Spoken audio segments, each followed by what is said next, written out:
শেখ হাসিনার স্বৈরাচারী জুলুম এবং শোষণের দীর্ঘ 16 বছরে যারা অন্যায়ের প্রতিবাদ করতে গিয়ে, ন্যায় এবং ইনসাফ প্রতিষ্ঠা করতে গিয়ে, হকের পক্ষে কথা বলতে গিয়ে যাদের জীবন গিয়েছে, প্রাণ গিয়েছে, 2009 সালের পিলখানা ট্র্যাজেডি, 2013 সালের শাপলা চত্বরের গণহত্যা, 2015-16 সালের বিরোধী মতপথের দমন, 2021 সালের নরেন্দ্র মোদী বিরোধী আন্দোলনে আত্মদানকারী হেফাজতে ইসলাম বাংলাদেশের নেতাকর্মী, সর্বশেষ 2024 সালে বৈষম্য বিরোধী ছাত্র আন্দোলনের শাহাদাত বরণকারী সহস্রাধিক বাংলার দামাল সন্তানদেরকে, শিশু থেকে নিয়ে শুরু করে আবার বৃদ্ধ বনিতা পর্যন্ত শাহাদাত বরণকারী সকল শহীদদের রুহের মাগফিরাত কামনা করছি এবং আল্লাহ রাব্বুল আলামিনের দরবারে দোয়া করছি এই সকল শহীদানের রক্তের বিনিময়ে বাংলাদেশকে যেন তিনি সকল অন্যায় এবং অপশাসন থেকে মুক্ত একটি স্বাধীন ভূখণ্ড হিসেবে কবুল করেন। সংগ্রামী সাথী ও বন্ধুগণ, এই যে একটি সংগ্রামের মধ্য দিয়ে 5ই আগস্ট বাংলাদেশ একটি নতুন বাংলাদেশে রূপান্তরিত হওয়ার স্বপ্ন মানুষের চোখে ভেসে উঠেছে। এদেশের মানুষ নতুন একটি বাংলাদেশ দেখার স্বপ্নে বিভোর হয়েছে। এই পর্যায়ে দেশের সচেতন জনতাকে, বিশেষ করে আমি বলবো ছাত্র সমাজ এবং আলেম সমাজ, এই দুই সমাজকে আগামীর বাংলাদেশ বিনির্মাণে তাদেরকে গুরুত্বপূর্ণ ভূমিকা পালন করতে হবে। মনে রাখতে হবে, কথা বারবার আমরা বলছি, স্বাধীনতা অর্জন করা যতটা কঠিন, স্বাধীনতা রক্ষা করা তার চেয়েও বড় কঠিন বিষয়। সেই তিক্ত অভিজ্ঞতা বাংলাদেশের মানুষের রয়েছে। 1971 সালের যে মুক্তিযুদ্ধ শুরু হয়েছিল ইনশাআল্লাহ বলে, 1971 সালের যেই মুক্তিযুদ্ধের কমিটমেন্ট ছিল, নির্বাচনে বিজয়ী হতে পারলে কোরআন সুন্নাহ বিরোধী কোনো আইন তৈরি করা হবে না, সেই মুক্তিযুদ্ধে হাজারো প্রাণের শাহাদাতের বিনিময়ে যেই স্বাধীনতা অর্জিত হয়েছিল, সেই স্বাধীনতা অর্জনের কয়েক মাসের মধ্যেই তা ছিনতাই হয়ে গিয়েছিল। 71-এর মুক্তিযুদ্ধকে ছিনতাইয়ের মাধ্যমে পার্শ্ববর্তী বন্ধুরূপী রাষ্ট্র বাংলাদেশের বুকের উপর মুক্তিযুদ্ধের চেতনা বিরোধী মৌল নীতিমালার আলোকে একটি গণ অভিপ্রায়ের বিরুদ্ধবাদী সংবিধান বাংলাদেশের মানুষের উপর চাপিয়ে দিয়েছিল। যেই সংবিধান বিগত অর্ধ শতাব্দীকাল বাংলাদেশের মানুষকে তাদের চিন্তা চেতনা, তাদের হাজার বছরের কৃষ্টি, কালচার, ইতিহাস এবং ঐতিহ্যের বিরুদ্ধে চালিত করেছে। তাই সেই তিক্ত অভিজ্ঞতার ভিত্তিতে আমরা বলতে চাই, 5ই আগস্টের এই বিপ্লবকেও আগামী দিনে বিভ্রান্ত করবার জন্য অনেক ষড়যন্ত্র পরিচালিত হবে। এজন্য এদেশের ছাত্র সমাজকে সচেতন থাকতে হবে, এদেশের আলেম সমাজকে সোচ্চার থাকতে হবে। বিগত স্বৈরাচারী জালিম শেখ হাসিনার রাজনীতিটা আমাদেরকে প্রথমে বুঝতে হবে এবং সেই শেখ হাসিনার রাজনীতির পতনের যে মূল চেতনা ছিল, সেই চেতনাটাকে আমাদেরকে অনুধাবন করতে হবে। আমি বলি, শেখ হাসিনার রাজনীতির ছিল দুটি মূলনীতি। প্রথম মূলনীতি ছিল শেখ হাসিনার প্রতিশোধের রাজনীতি। শেখ হাসিনার রাজনীতির দ্বিতীয় মূলনীতি ছিল বিভাজনের রাজনীতি। 1975 সালে বঙ্গবন্ধু শেখ মুজিবুর রহমান সাহেব তার বাকশাল গঠনের কারণে একটি যখন অভ্যুত্থানের শিকার হন, 30,000 মায়ের বুক খালি করে বাকশাল বাংলাদেশের মানুষের অধিকার, মৌলিক অধিকারগুলোকে বুটের তলায় পায়ের নিচে পিষ্ট করেছিল, যার অনিবার্য পরিণাম ছিল 1975-এর 15ই আগস্ট। শেখ হাসিনা শুধুমাত্র তার বাবার হত্যাকাণ্ডের কথাই মনে রেখেছিল, কিন্তু এদেশের 30,000 মায়ের বুক খালি করা সন্তানদের কথা সে মনে রাখে নাই। 1975 সালে তখনই আন্তর্জাতিক মিডিয়ায় শেখ হাসিনা সাক্ষাৎকারে বলেছিল, যে জাতি তার বাবাকে হত্যা করেছে তিনি সেই জাতির কাছ থেকে প্রতিশোধ গ্রহণ করবেন। ৭৫ সাল থেকেই শেখ হাসিনার রাজনীতিতে পদার্পণ ছিল বাংলাদেশের মানুষের কাছ থেকে প্রতিশোধ গ্রহণ করার মানসিকতা। ১৯৭৫ সালের ১৫ই আগস্ট থেকে ২০২৪ সালের ৫ই আগস্ট পর্যন্ত ৫০ বছর শেখ হাসিনা রাজনীতি করেছে বাংলাদেশের মানুষের কাছ থেকে প্রতিশোধ গ্রহণ করার রাজনীতি। এদেশের মানুষকে কিভাবে দাবায় রাখা যায়, এদেশের মানুষকে কিভাবে ছোট করা যায়, এদেশটাকে কিভাবে পরদেশের অন্য ভিনদেশী আরেকটি রাষ্ট্রের গোলামে রূপান্তরিত করা যায়, এটাই ছিল বাংলাদেশ শেখ হাসিনার রাজনীতির মূল কথা। এই জন্য দেশটাকে তলাবিহীন ঝুড়িতে রূপান্তরিত করবার জন্য মেগা প্রজেক্টের নামে মেগা দুর্নীতি করে লক্ষ লক্ষ কোটি টাকা বাংলাদেশ থেকে সরিয়ে নিয়ে গিয়েছে। বাংলাদেশের রেমিটেন্স যোদ্ধারা মাথার ঘাম পায়ে ফেলে সারা বিশ্ব থেকে তারা রেমিটেন্স পাঠায়। এদেশের প্রাইভেট সেক্টরের ব্যবসায়ীরা তারা কষ্ট করে দেশ থেকে উৎপাদন করে বিদেশি রেমিটেন্স তারা দেশে আনে, বিদেশি মুদ্রা তারা বাংলাদেশে আনে, আর সেই টাকা দিয়ে বাংলাদেশ যতটুকু উন্নতির দিকে যায়, শেখ হাসিনার সরকার বিগত ১৫ বছর ধরে সেই সমস্ত টাকা অবাধে লুটপাট করেছে। এটা করেছে শুধু টাকা লুটপাট করার জন্য না, একটা মানুষের আর একটা পরিবারের কত টাকা লাগে, এটা করেছে বাংলাদেশের মানুষের কাছ থেকে প্রতিশোধ গ্রহণ করার জন্য। এদেশের মানুষ যেন মাথা উঁচু করে দাঁড়াতে না পারে, এদেশের মানুষ যেন বিশ্ব দরবারে স্বকীয়তা নিয়ে, নিজস্ব আইডেন্টিটি নিয়ে বিশ্ব দরবারে যেন মাথা উঁচু করে দাঁড়াতে না পারে, এই জন্য তিলকওয়ালী মুখ্যমন্ত্রী বাংলাদেশটাকে ভারতের সেবাদাসে পরিণত করতে চেয়েছিল। এটা ছিল শেখ হাসিনার প্রতিশোধের রাজনীতি। আর এই প্রতিশোধ গ্রহণ করার জন্য শেখ হাসিনার মূল পলিসি ছিল ডিভাইড অ্যান্ড রুল। সেই ব্রিটিশদের কুখ্যাত নীতি ভাগ করো আর শাসন করো, এই নীতিতে পরিচালিত হয়ে বাংলাদেশের মানুষকে কখনো সে ঐক্যবদ্ধ হতে দেয়নি। সে একটি ধোঁয়া তুলে বাংলাদেশের জনগণকে দুইটা পক্ষে ভাগ করে সবসময় একটা সংঘাত বাঁধিয়ে রেখেছে। এইভাবেই শেখ হাসিনা বাংলাদেশটাকে শোষণ করেছে, জুলুম করেছে, অন্যায় করেছে। হাতুড়ি লীগ গড়েছে, হেলমেট লীগ তৈরি করেছে। ১৯৭১-এর আগে যেভাবে বাংলাদেশে মুসলিম লীগের লোকেরা এদেশের মানুষের উপর যে অন্যায় অত্যাচার করেছে, তার চেয়ে শতগুণ বেশি সেই মুসলিম লীগের অনুসারী, মুসলিম লীগের পরবর্তী প্রজন্ম আওয়ামী লীগ, একই লীগ, এই লিগাররা বাংলাদেশের মানুষকে অতিষ্ঠ করে তুলেছে, সন্ত্রাসের জনপদে রূপান্তরিত করেছে, বাংলাদেশটাকে একটি মৃত্যুপুরীতে পরিণত করেছিল। আর মুক্তিযুদ্ধের পক্ষ আর বিপক্ষ শক্তি বলে বাংলাদেশটাকে বিভক্ত করে এদেশের এক শ্রেণীর মানুষকে আরেক শ্রেণীর মানুষের উপর সে চাপিয়ে দিয়েছিল। এই ছিল শেখ হাসিনার রাজনীতি। এই রাজনীতির বলি হয়েছে এদেশের হাজারো মায়ের সন্তান। এরপরে আল্লাহ পাক সময় আনলেন, এদেশের মানুষের ভাগ্য সুপ্রসন্ন করলেন, এদেশের ছাত্র জনতা জেগে উঠল। তারা সর্বপ্রথম বৈষম্যের বিভেদের দেয়ালগুলো ভেঙে গুড়িয়ে দিল।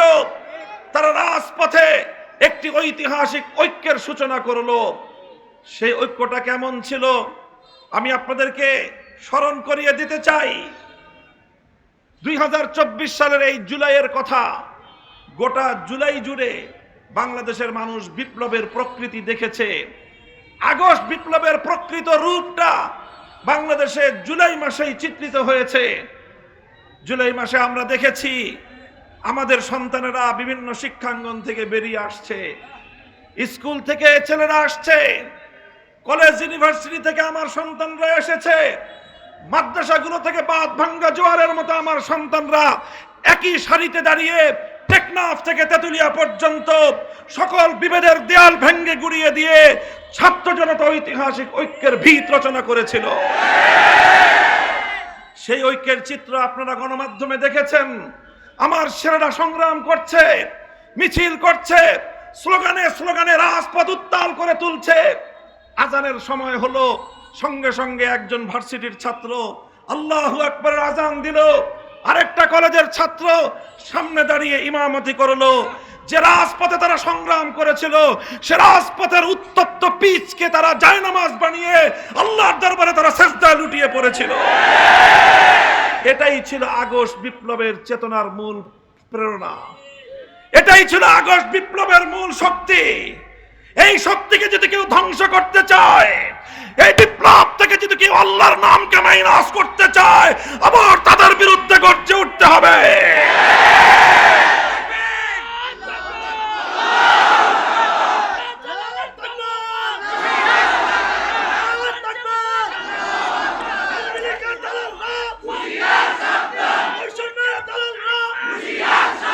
সংগ্রামী সাথী ও বন্ধুগণ, আমি আবার সে কথার পুনরাবৃত্তি করছি, স্বাধীনতা অর্জন করা যতটা কঠিন, রক্ষা করা তার চেয়ে অনেক বেশি কঠিন। হে আমার ছাত্র জনতা, বৈষম্য বিরোধী আন্দোলনের সন্তানেরা, তোমরা এদেশের মানুষের বুকের মধ্যে নতুন স্বপ্ন তৈরি করেছ। এদেশের মানুষকে তোমরা নতুন করে স্বপ্ন দেখাতে শিখিয়েছ। এদেশের মানুষ তারা মনে করেছিল শেখ হাসিনার জাতাকল থেকে বুঝি মুক্তির কোনো পথ নেই। কি বলেন? এমনটাই এদেশের মানুষ 2024 সালের 7ই জানুয়ারি মার্কা নির্বাচনের পর মানুষ মনে করেছিল শেখ হাসিনা যতদিন হায়াতে আছে ততদিন আর আমাদের বাঁচার মনে হয় কোনো রাস্তা নাই। শেখ হাসিনাও মনে করেছিল, ওবায়দুল কাদের বলতো মানুষ আর বাঁচে কয়দিন, যতদিন বাঁচবেন শেখ হাসিনাই ক্ষমতায় থাকবেন। মা জানানতুম আন ইয়াখরুজু ওয়া যান্নু আন্নাহুম মানিআতুহুম হুসুনুহুম মিনাল্লাহ ফাতাহুমুল্লাহু মিন হাইসু লাম ইয়াহতাসিবু। জনগণ, তোমরা মনে করেছিলে শেখ হাসিনাকে বুঝি ধরার কোনো শক্তি নাই।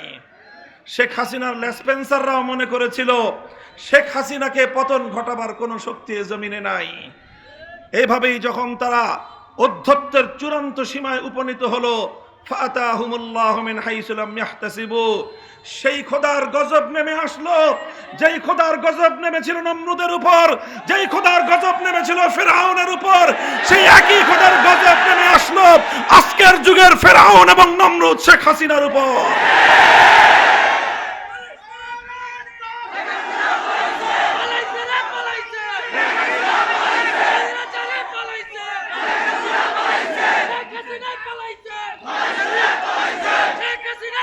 আগামী দিনে যারা রাষ্ট্র এবং রাজনীতি নিয়ে কাজ করতে চান, আমি আপনাদের ভাই হিসেবে সকলকে আমি এই কথাটুকু স্মরণ করিয়ে রাখতে চাই।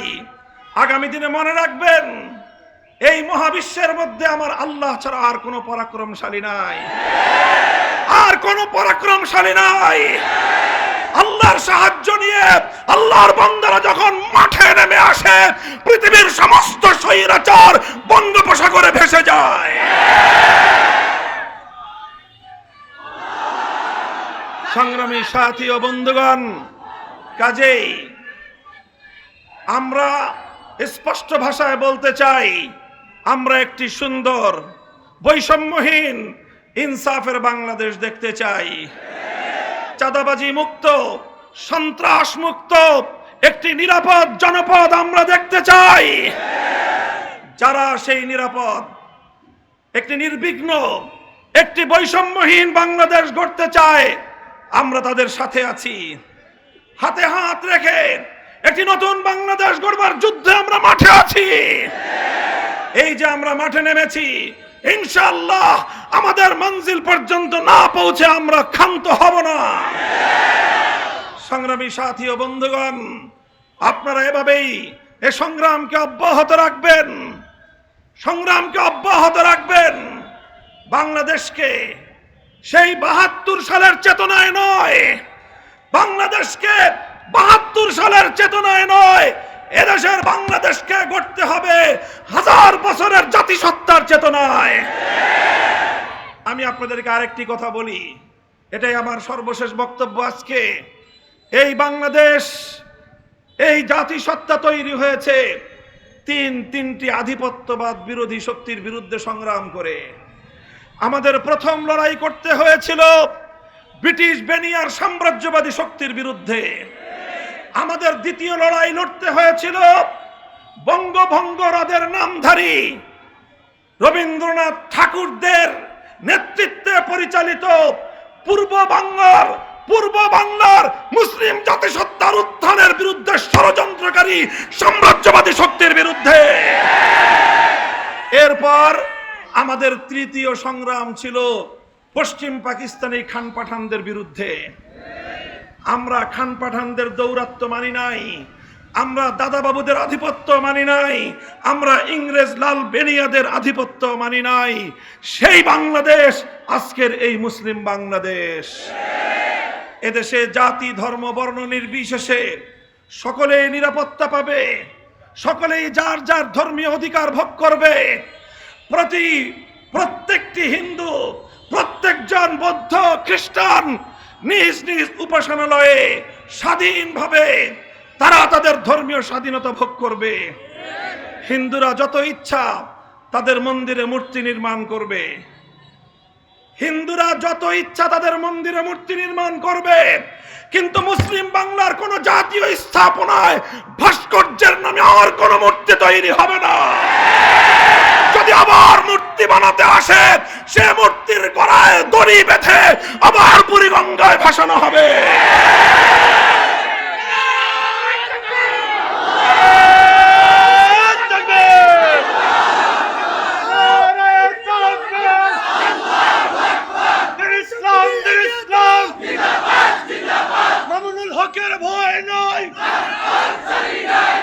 সংগ্রামী সাথী ও বন্ধুগণ, হিন্দু ধর্মাবলম্বীদের পূজার সময় ঘনিয়ে আসছে।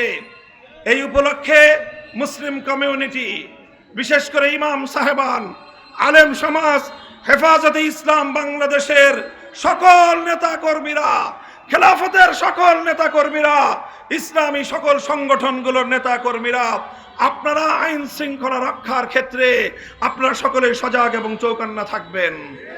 ইনশাআল্লাহ আপনারা যদি এভাবে দায়িত্ব পালন করতে থাকেন, আর আমাদের চূড়ান্ত লক্ষ্য মনে রাখবেন, বৈষম্যহীন সমাজ, ইনসাফপূর্ণ সমাজ। এই বৈষম্যহীন সমাজ গড়তে হলে মানব রচিত তন্ত্রমন্ত্র দিয়ে পূর্ণাঙ্গ সফলতা কশ্চিনকালেও সম্ভব নয়। যদি আমাদেরকে চূড়ান্ত সফলতা অর্জন করতে হয়, আল্লাহর জমিনে আল্লাহর দ্বীন কায়েম করতে হবে। আল্লাহর দেওয়া যে রাজনৈতিক ব্যবস্থা মানব রচিত তন্ত্রমন্ত্র নয়, আসমানের মালিক সৃষ্টিকর্তার যে রাজনৈতিক ব্যবস্থা, সেটা হলো প্রতিনিধিত্বের রাজনীতি। আল্লাহর প্রতিনিধি হিসেবে খেলাফতের রাজনীতি করতে হবে। আমরা আপনাদেরকে উদাত্ত আহ্বান জানাই, আসুন বাংলাদেশ খেলাফত মজলিসের পতাকা তলে, ইয়াং জেনারেশন যুব মজলিসের পতাকা তলে ছাত্ররা ছাত্র মজলিসকে তোমাদের শিক্ষা প্রতিষ্ঠান হিসেবে গ্রহণ করে নাও। আগামীর বাংলাদেশের জন্য আমরা যোগ্য দক্ষ জনশক্তি তৈরি করব ইনশাআল্লাহ। পাশে থাকবেন তো ইনশাআল্লাহ? আমার পৈতৃক এলাকা মুন্সিগঞ্জের মাটি ও মানুষের কাছে আপনাদের ভাই হিসেবে, আপনাদের সন্তান হিসেবে আবার ইনশাআল্লাহ দেখা হবে আপনাদের সাথে। রাজপথে দেখা হবে, আন্দোলনের মাঠে দেখা হবে, সংগ্রামের মাঠে দেখা হবে। আল্লাহর জমিনে আল্লাহর দ্বীন কায়েম করার উত্তপ্ত যে কোনো সংগ্রামে আপনাদের সাথে পাবেন ইনশাআল্লাহ। ওয়া আখিরু দাওয়ানা আলহামদুলিল্লাহি রাব্বিল আলামিন। ওয়াসসালামু আলাইকুম ওয়া রাহমাতুল্লাহ।